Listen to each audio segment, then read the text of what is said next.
Governors, lawmakers move to resolve student loan hiccups affecting the geopolitical zone.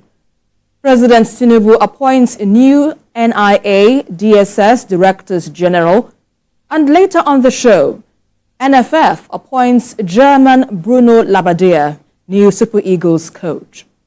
I will be hanging out with Babajide Kolade Otitoju and Mojid Jamiu, while me and Akiri will join us later for sports. Journalist Hangout starts now.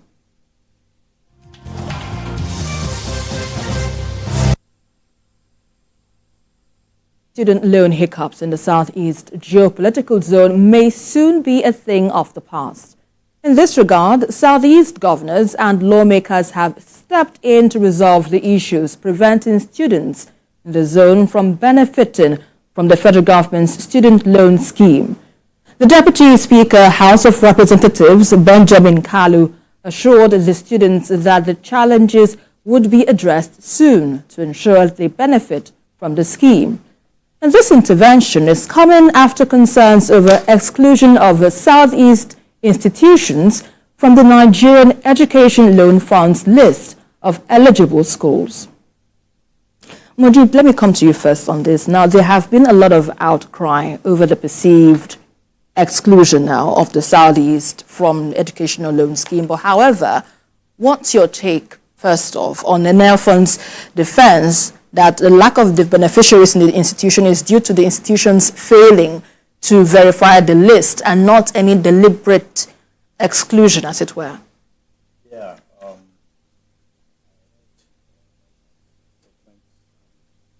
I also read media houses on this matter. Basically, you cannot blame NIA Fund because this loan is not something that they just give you. I mean, you have to apply for it.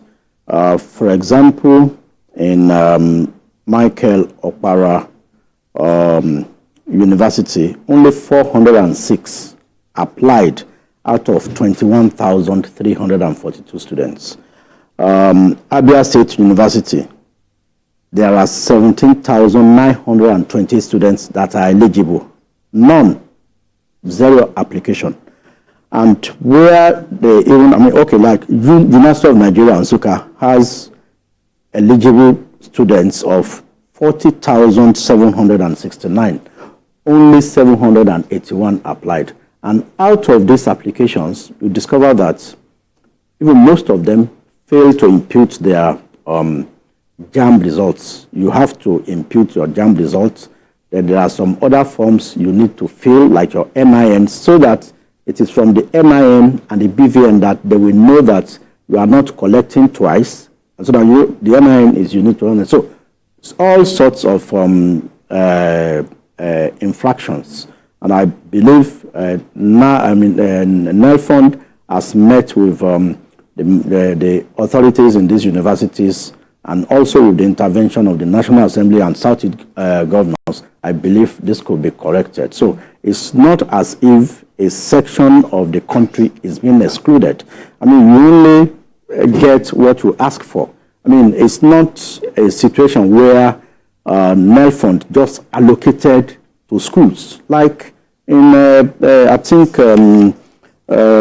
Bayero University had got the highest, 853 million, followed by University of Maiduguri with 589 million, while universities like UI got 201 million. So, depending on your student population, I mean, UNN, for example, with a student population of 40,000 plus, only 798 applied.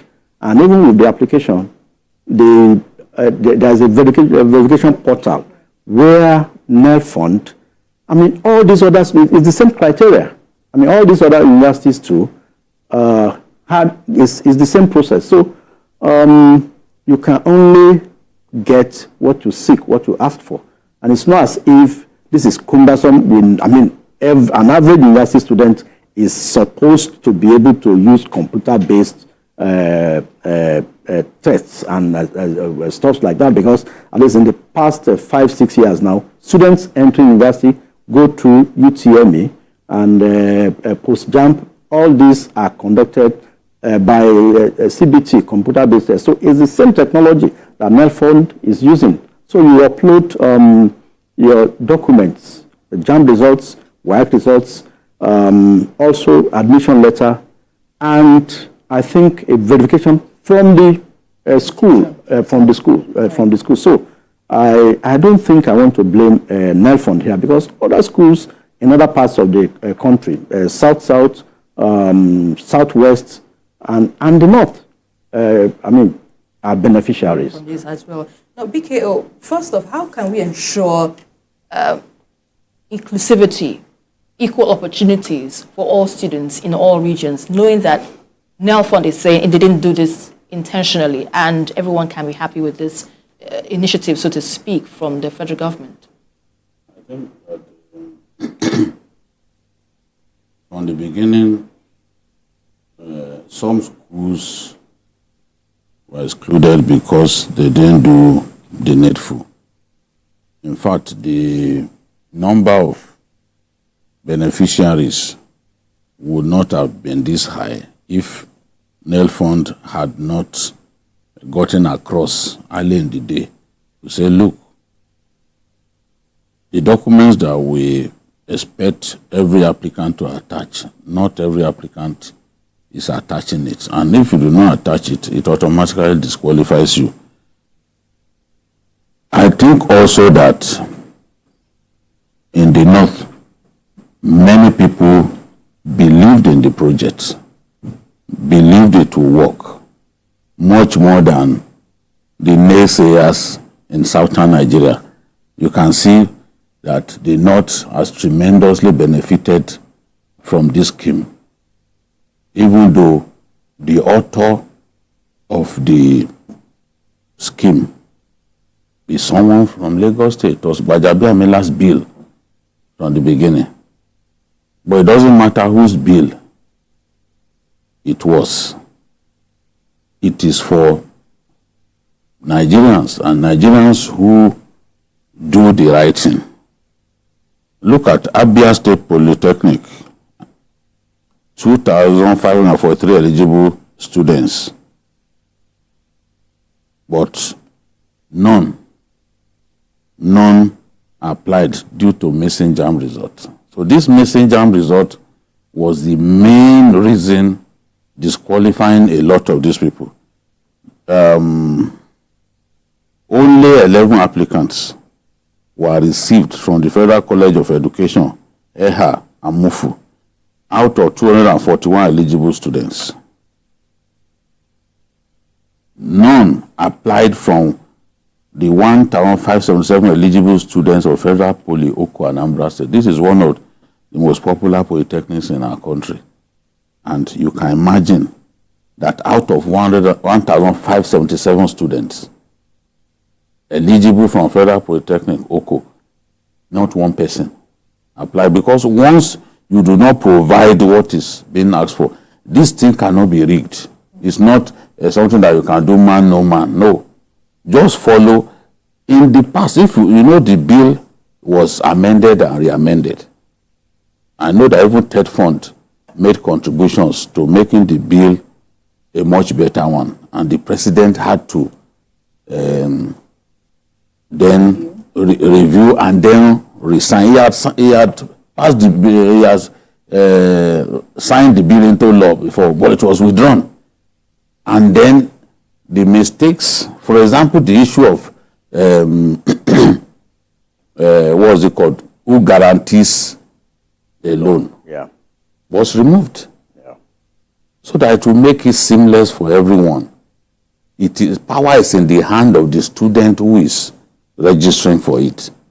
A lot of people sat on social media and they were dismissing this thing that it will not work. It will not work. I'm not surprised, especially in southern Nigeria, that a lot of them didn't see any value to this thing. But in the north, you can see that they benefited tremendously. So if you do the right thing, definitely you will not be left out. The only place where I blame NELFund and the key people in this administration is, look, people can easily sit down on social media especially and damage your reputation because of little things that you felt, well, since they didn't do the right thing, that's all. In an entire geopolitical zone, for there not to be beneficiaries is an anathema. It's not something that we should permit to happen. Right. So, a red flag should have been raised earlier to say, look, we got a lot of applications, especially from the southeast. But these were the issues that we observed. And for that reason, for now, none of them have succeeded. The right thing for them to do, and through the schools, through these institutions where these people are applying, you can send the message, get the message across to say, look, your students are making this mistake. Because it should make the people in government, it should make the people in health fund happy if everyone across our country, everyone is benefiting. Because we have not said, oh, this is for people from, from the south, for example, if from the south, people are benefiting, why not southeast? You know, some people will not understand the point that I'm making. But if you just see that it appears for the whole of this zone, no school has benefited, though, it should get you worried. Yes, to say, look, let's remind these people to do the right thing.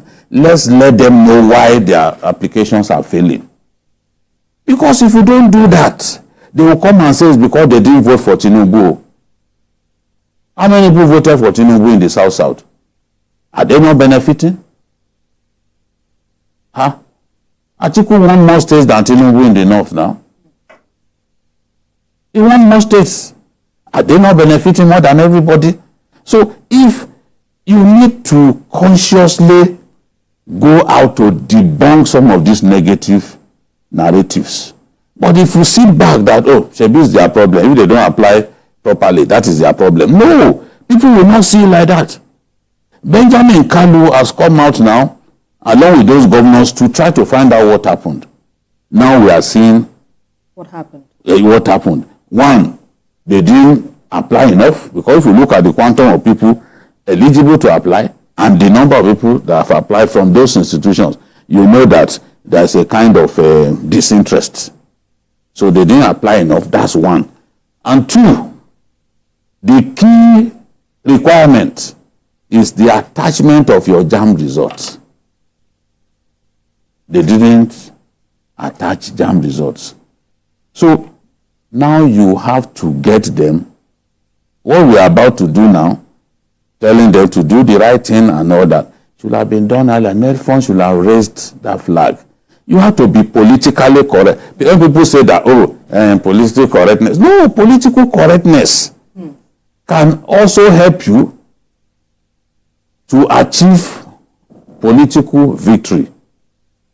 It can help you to combust negative narratives. Right. People in government must think sensibly. Because at the end of the day, they will say, oh, it's because they didn't vote for Tinubu. Oh, it was Obi that they voted for. Yes, Obi incinerated everybody in the Southeast because they saw their blood on the ballot and they voted for him. But the Southeast is an important component of our country. Right. Sure. Whatever others get, They must get. or merit, they also deserve to get. This is the truth. I'm not patronizing anybody. In future, when we are faced with this kind of situation, what I'm saying, that is the way they should behave, because it's a big red flag. How come the whole of Southeast? For me, I didn't even know that this was the problem. How come the whole of Southeast? What you then investigate why this is the problem? Let them know that this is why This happened. this has happened. Let's quickly move on to our next focus of discussion, where there is a fresh breath of air in Nigeria's security architecture as President Bola Tinubu made significant changes in heads of intelligence agencies. President Tinubu has appointed new directors general for the National Intelligence Agency, NIA, and the Department of State Services, DSS. Ambassador Mohammed is the new head of NIA, while Adeola Oluwatosin Ajayi takes over as the DSS Director General. Now, these appointments followed the resignation of the previous heads and are part of President Tinubu's efforts to enhance security and intelligence operations across the country. Majid, let me come to you first on this. Now, what impact do you think now can this new intelligence heads now have on curbing kidnapping and insecurity challenges that we understand that's ravaging the country today? You know, in their letters of appointment, the president was very specific. He said he needs a surgical operation in collaboration with the Office of the National Security Advisor to our security architecture.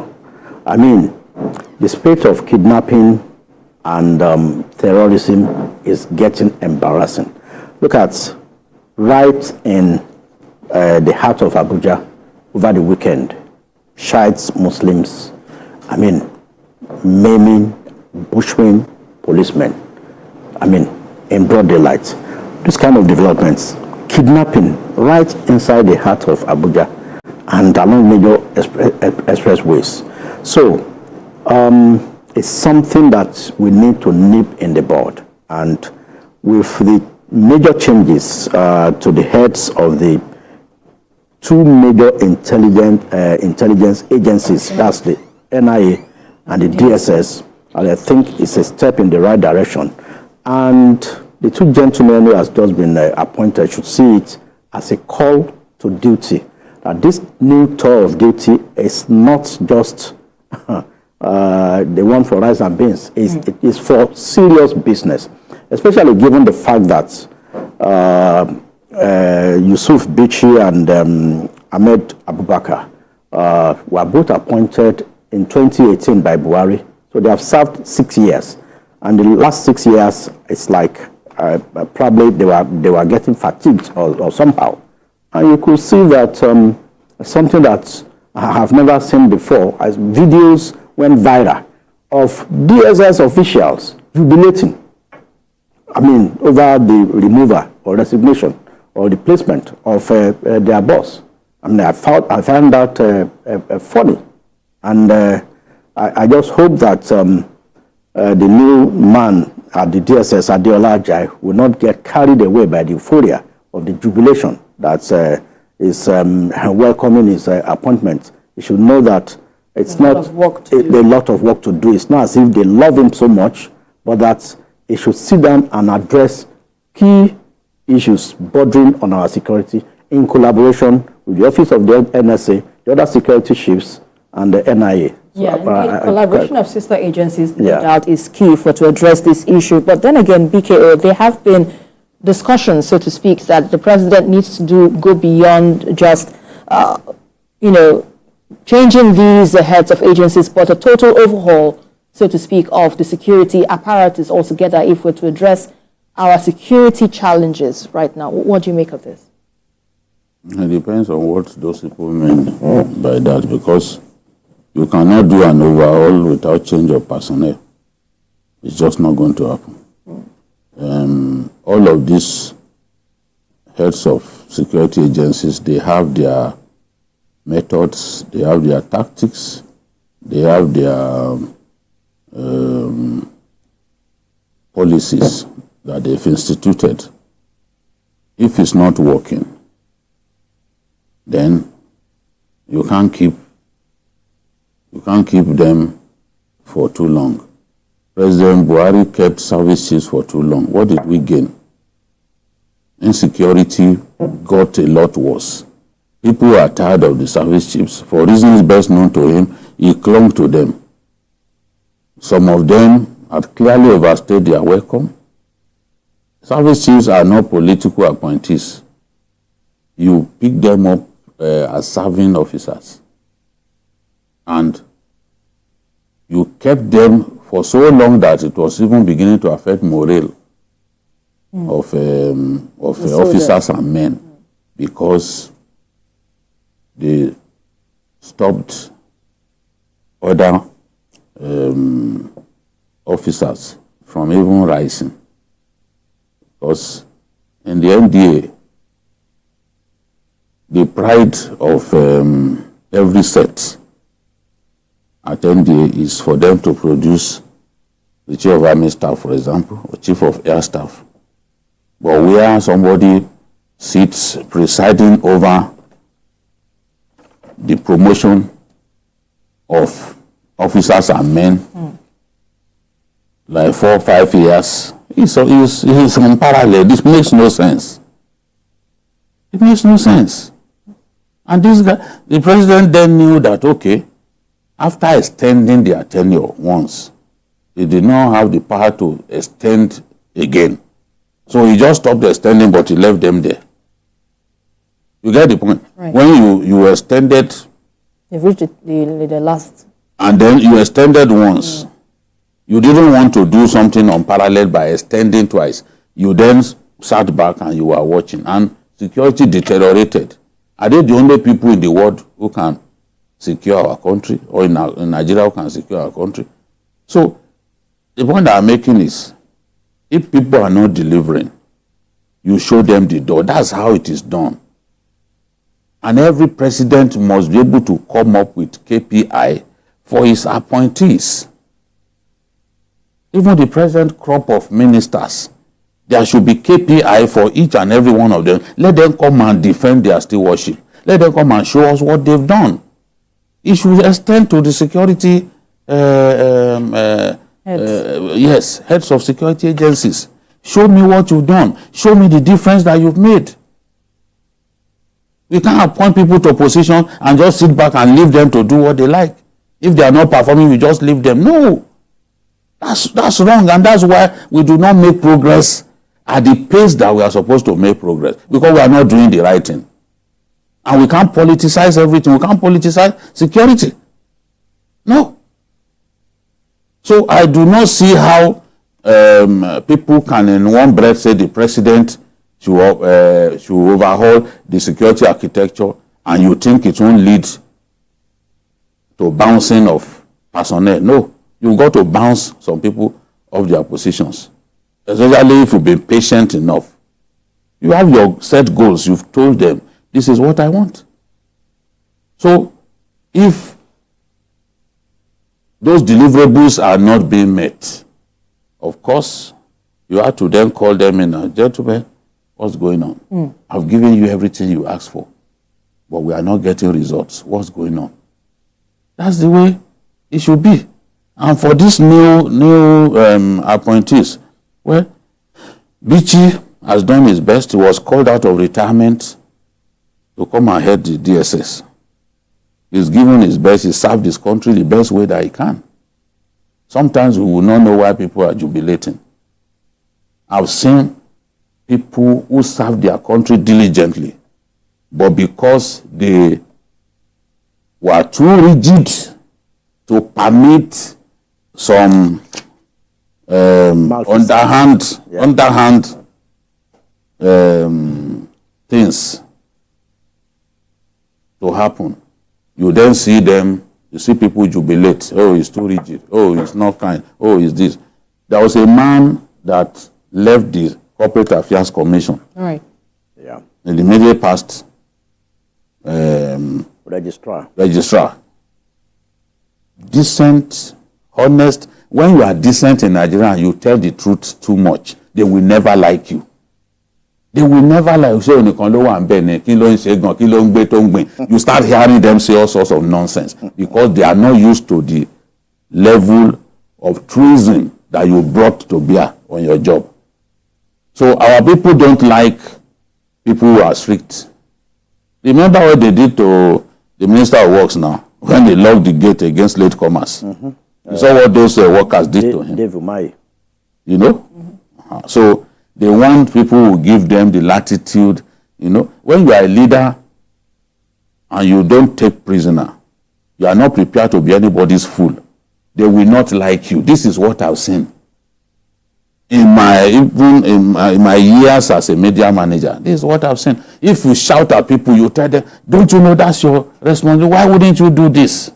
You may not be the type who issues queries. Maybe your own attitude is to do a verbal reprimand rather than do a query that may even cost somebody's job in the final analysis. If you cannot respond appropriately, they will still not like you. I'm not defending Bichi. I wasn't close to him. But I'm not moved by jubilation. This thing.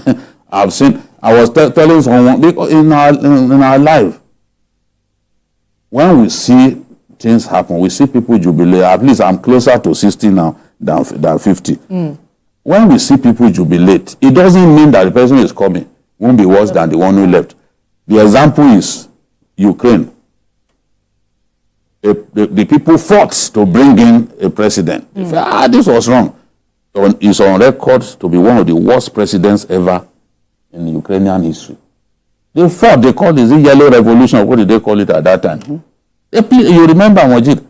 They stormed their own National Assembly. They said, we want this person. It turned out to be a dud.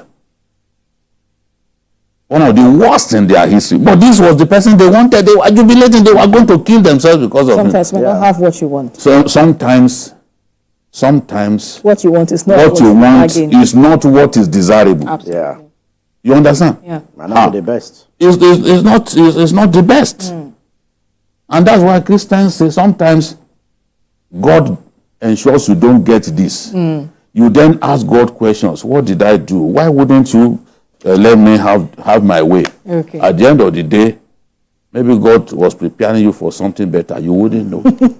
All right, let's quickly go on a break. Yes, I don't want to preach because I'm not need to preach right now. Yes, absolutely. I'm not But let's leave this discussion up for another time. We need to go on a break because we need some bills to pay.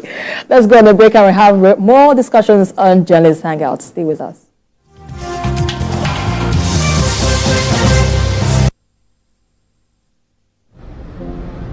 Time is power. Our lives are powered by the sun.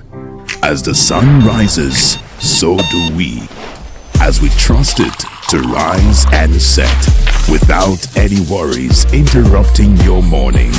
With our hybrid all-in-one inverter, powering our prosperity and happiness.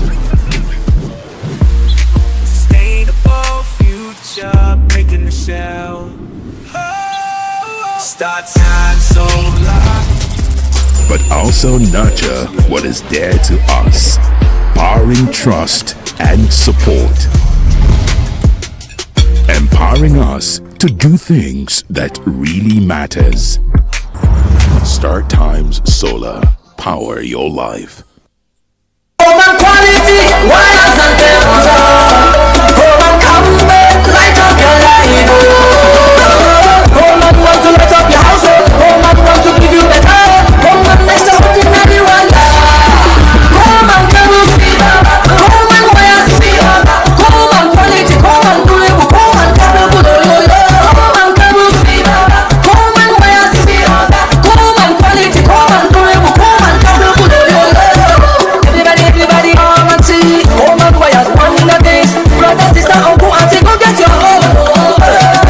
Home and wires, home and cables, home and quality, home and durable, home and cable.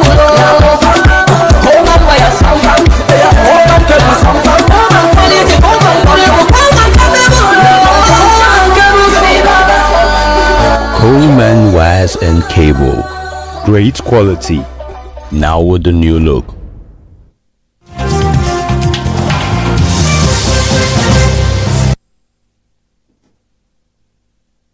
We're still on to Journalist Hangout next. Now, the decision on whether or not to pay the 70,000 naira minimum wage approved by the federal government remains a knotty one for many state governors. Well, the governors on the platform of the People's Democratic Party are divided on implementation of the new minimum wage. While Governor Amadu Fintiri of Adamawa State has commenced payment, other governors have expressed concerns about the financial implications of the wage payment. Chairman of the PDP Governors Forum, Bala Mohammed, said that discussions are ongoing to find a level ground across the states. Let's share this package by TVC News Owolabi Adenusi with you. This is the first time the People's Democratic Party will be holding its Governors Forum meeting in the Northeast, and it is taking place here in Taraba State. Shortly after their arrival, the meeting was declared open by the forum chairman, Governor Bala Mohammed, before it went into a closed-door session. The meeting lasted for over an hour before a communique was issued. This is something that is dynamic, is still in the process. You can see the federal government sent a tripartite committee to discuss. The governors were there, and definitely the governors forum, irrespective of party, are coming together to see the way and manner to implement the minimum wage. We are labor-centric. We are labor-friendly. We believe that the workers are suffering, but certainly we will see ways and means to be able to implement the program. What is being given by the federal government is even an insult. It will not serve even a village on a sustainable basis. But palliation is a palliation. So we really have to go back to good governance. On the political crisis in Rivers State, the PDP Governors Forum restated its stand with Governor Siminalayi Fubara. The governors promised to engage the NWC of the party to revisit the Congress in Rivers State with a view to correcting the anomaly and allowing the governor to take his rightful leadership position of the party. The forum knows the political impasse in Rivers State, where court judgments are employed to determine the outcome of party congresses.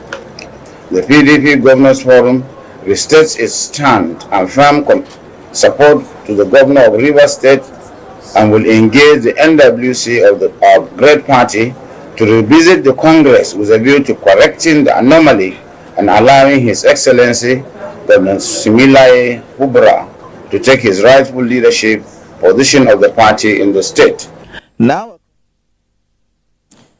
that's a report by our correspondent Owolabi Adenusi right there. So, Moji, let me come to you on this, because some would ask, why is it so difficult for the governors to pay the 70 naira minimum wage? I mean, this is something that the federal government has made into a law. So why should this be an issue right now?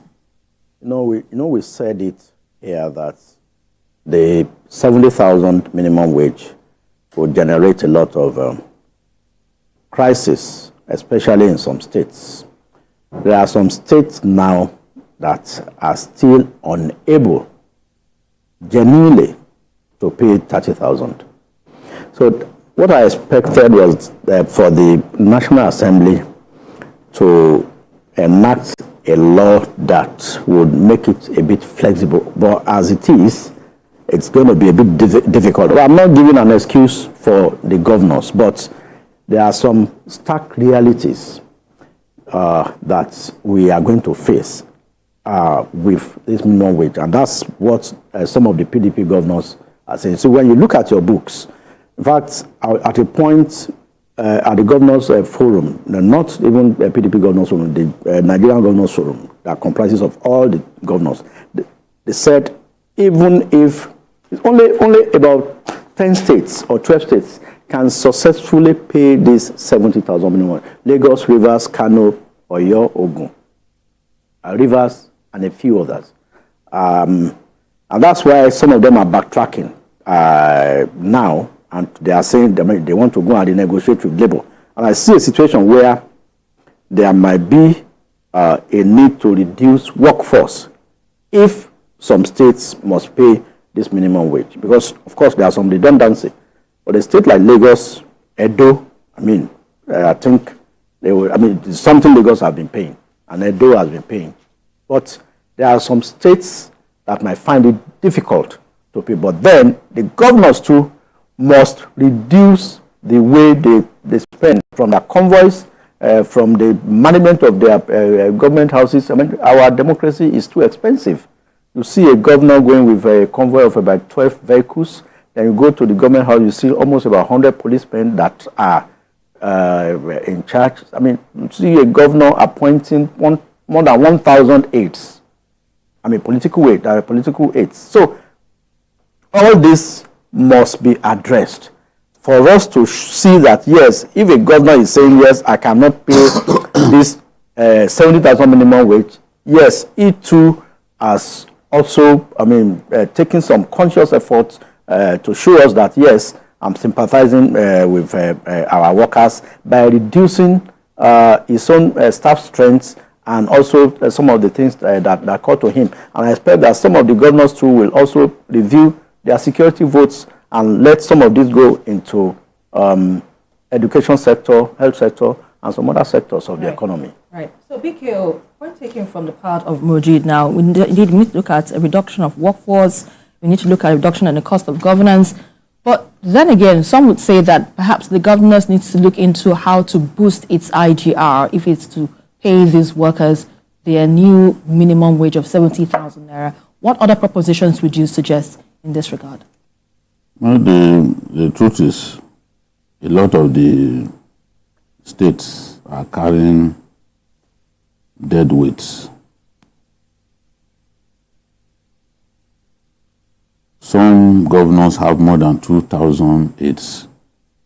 I remember a governor telling me that he was given 5,000 aides and that he reduced it to 3,000. So I told him, you should still reduce from the 3,000. I told him in plain language, a governor from the North Central.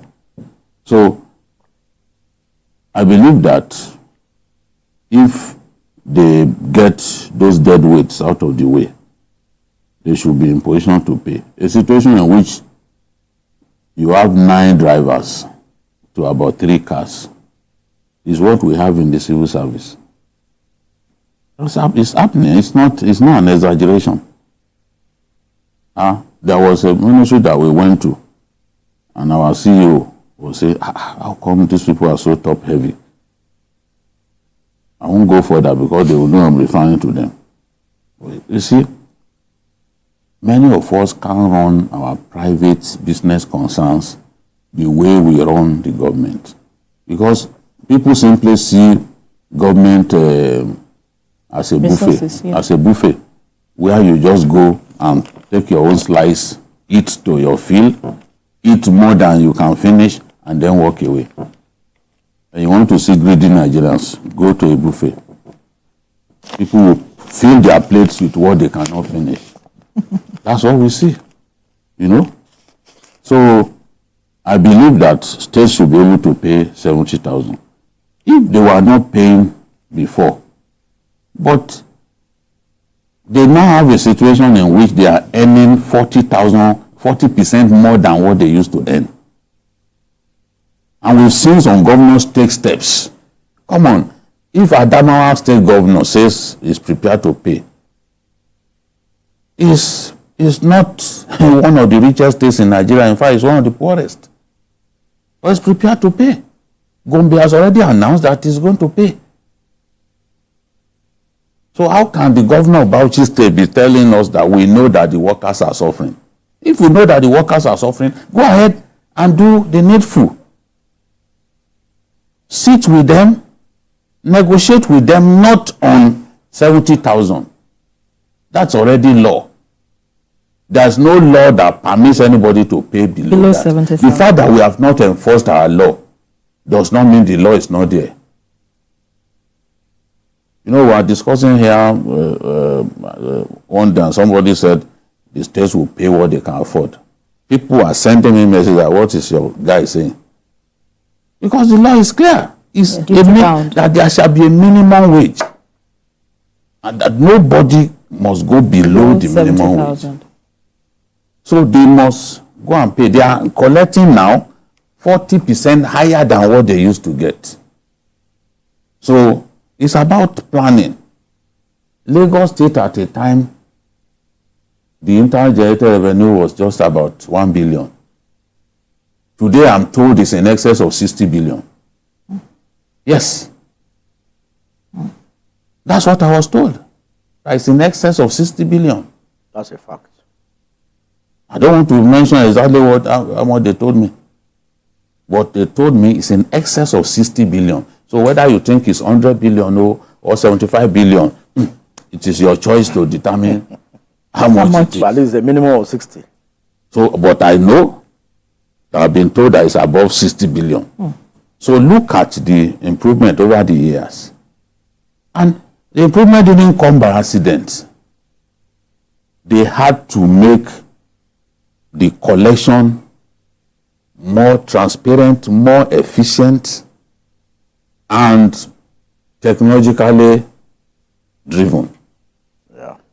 The more you remove human influence from the commanding heights of business, the greater your chances of making money.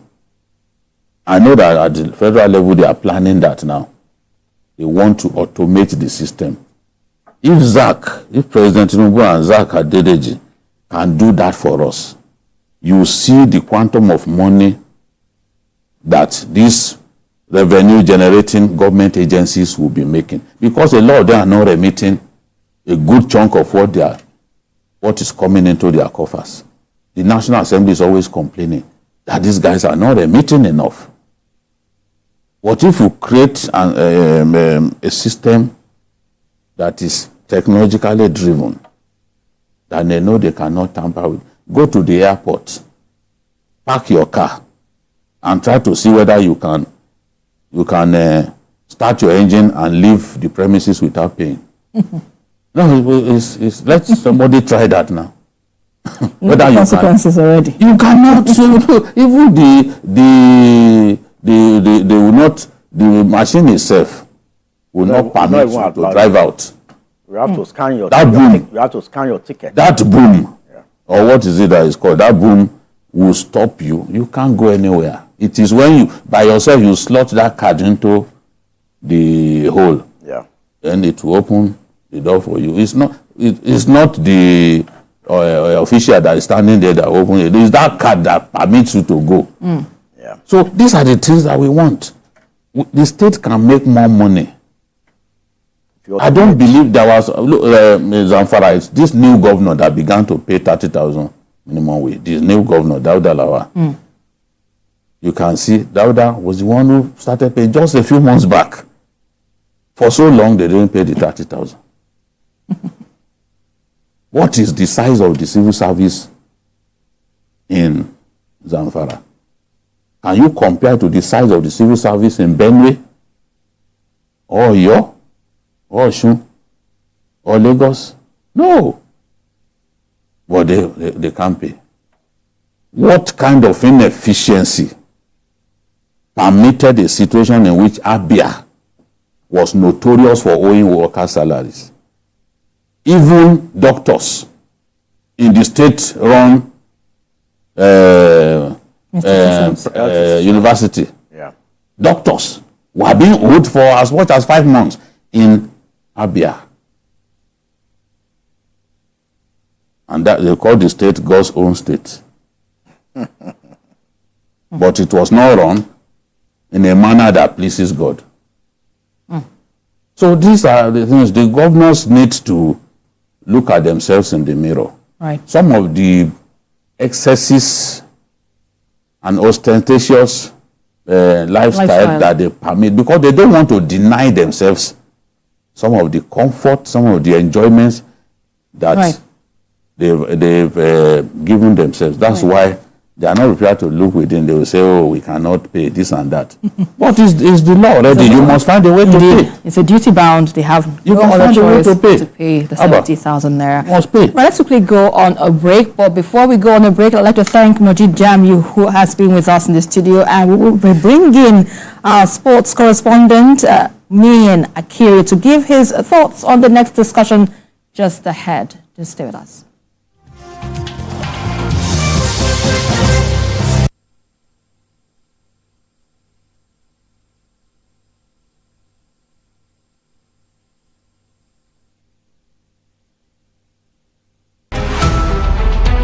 Every major news story is with many perspectives and layered with different levels of impact. Hello.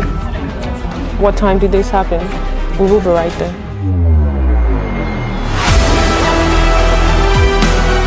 At TVC News, we follow the big and major news, gathering the facts, witnessing the outcome. I am here live at the aftermath of the approval of the new national minimum wage. We are TV Station of the Year, not just for breaking news, but for being first, fair and accurate. TVC News, first with breaking news.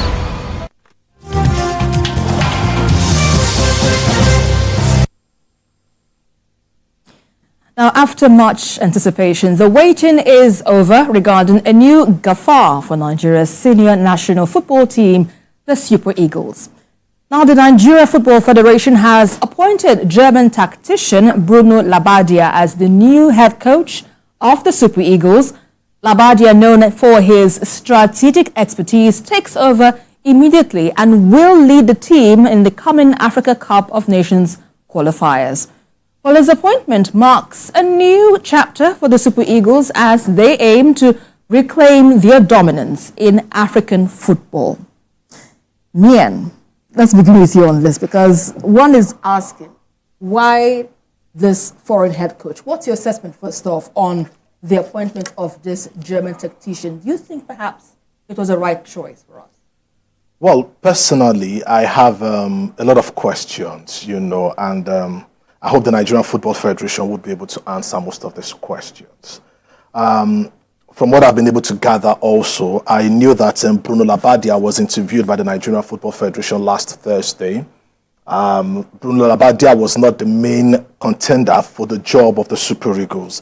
In fact, former Sweden coach Andersson was the preferred candidate. But unfortunately, Andersson will not be available until November because he's committed elsewhere. And last Thursday, different coaches were interviewed, including Bruno Labbadia. Fabio Cannavaro was also interviewed. Gustavo Poyet was also interviewed by the Nigerian Football Federation. Aitor Karanka was also interviewed by the Nigerian Football Federation. And at the end of the day, Bruno Labbadia was settled for Elliot. And on the 3rd of April, 2023, was sacked by Stuttgart Football Club. Hertha Berlin was also another team he took charge of on the 9th of April 2020, and then he was fired on the 24th of January 2021. But by and large, you want to take a look at them, some of the coaches the NFF also interviewed. From what I gathered also, Renard, who has experience in African football, despite agreeing to a lucrative contract, also didn't make plans to sign his contract with the Nigerian Football Federation. I'm also meant to understand that a contract has not been signed with Bruno at the moment. But then, this is one coach who does not have any national team experience. He's not coached any African team before, does not really have much to say about African football. So the Nigerian Football Federation may, and then from what we've seen of paper, just about 11, 12 days to a big game against the Squirrels of Benin Republic. It's an international game. It's a major qualifying match for the AFCON tournament. Needed to indeed save face and indeed then bring in a coach. But the question is this. When you bring in an expatriate, what are the reasons for bringing in an expatriate? You need to consider all these factors. And some of the factors I want to ask the NFF is, despite not having African football experience or coaching any African team, what was the criteria? What was used to measure? Despite knowing that in his last two jobs, he failed woefully. Stuttgart, Hertha Berlin. Why do you think that the Nigerian football? Why do you think the Super Eagles should be the next point of action? Because over the years, we've also always felt that some foreign expatriates are brought in to coach the Super Eagles, and to a large extent, it's a way of upshooting their career. It's a stepping stone for them. Jose Peseiro had his best outing in football with the Super Eagles of Nigeria. He struggled at the initial stage, but hey, led us to the final of the AFCON tournament. 22 months he was in charge, 22 matches he took charge of the Super Eagles, and by and large, I still have my reservations. I am worried about the choice of the Nigerian Football Federation, considering the fact that it wasn't the first choice. This was also probably a hasty decision, knowing fully well that it wasn't one of the contenders. There was already a coach and an assistant being touted from Sweden. But hey, Renard was also said to have agreed a lucrative deal. But then, as we speak today, we understand that Bruno Labbadia, sacked by Stuttgart, sacked by Hertha Berlin, is the best man for the biggest job when it comes to Nigeria. Well, you know, the question I also have in my mind is why can't we trust our own local players? Is it that we do not have what it takes to have our team or members of our team to head such positions? I doubt that. I don't really think it's an issue of trust, but basically some of the factors may have been giving free hands to, you know, Nigerian coaches just the way you give to the foreign expatriates. You give them the same respect. Let's take a look at some of the best coaches, best expatriates who took charge of the national team and how they fared. Clemens Westerhoff, today I would have marked his anniversary. You expected to indeed hit the ground running. Some of the challenges will be the issue of expectations, you know, from fans in Nigeria. This is what brings us together irrespective of tribe. So I feel it's not a matter of the fact that we probably don't have coaches back home who are good enough. For crying out loud, who has turned the Saudi league to what it is today? A former Super Eagles player, Michael Emenalo, who played for Chelsea. He brought in players like Lukaku and all others to Chelsea Football Club. Today is the brain behind the Saudi league that is indeed challenging some of the biggest leagues, you know, in Europe for their biggest stars. So I don't think it's a situation whereby we don't have the brains to lead the Eagles back home, but it's about giving them a free hand. Into next game in a few weeks from now. Well, I don't know what to expect, but the fact that a person has not coached the national team does not mean that he will fail. And the fact that a person was sacked from his job does not mean that he will not succeed in his next job. I mean, history does not show us that people sacked from their jobs don't do well in the task that the next task that they are given. Thomas Tuchel was sacked as coach at PSG, and he came to Chelsea and won the Champions League with them. Philippa Trousse never coached the national team until he came to Africa, coached ASEC Mimosas. From ASEC Mimosas, he went, coached Japan, coached Nigeria, you know, and he took Japan to the level that he had never reached in the World Cup.